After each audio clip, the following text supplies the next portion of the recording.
सखर में रिपोर्ट कर रहा है हफीज़ लाशारी। सखर में मुअज़्ज़ज़ वफ़ाक़ी मोहतसिब जनाब एजाज़ अहमद कुरैशी जी हिदायतुनि ते वफ़ाक़ी मोहतसिब सेक्रेटरेट सखर ऐं लाड़काणो जे रीजनल हेड सैयद महमूद अली शाह इलाक़ाई सतह ते 60 अवामी शिकायतुनि जी ॿुधणी कई।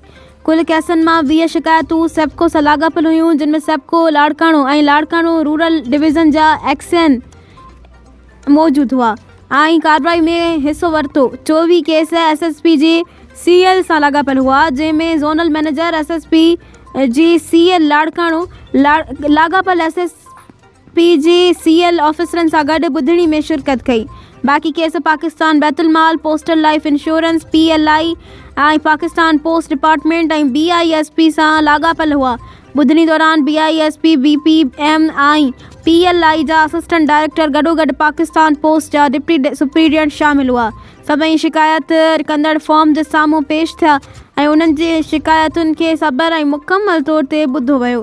केसनि खे कानून जे मुताबिक़ सख़्ती सां हल कयो वियो ऐं फ़ैसिलो कयो वियो। जिते बि बद इंतज़ामी जे मसालनि जी निशानदेही कई वई। मुनासिब गौर सां वफ़ाक़ी मोहतसिब सेक्रेटरेट अवाम खे तेज़ शफ़ाफ़ ऐं असराइते रिलीफ फ़राहम करण ऐं वफ़ाक़ी इदारनि खे यकीनी बणाइण जे अज़म खे वरजायो।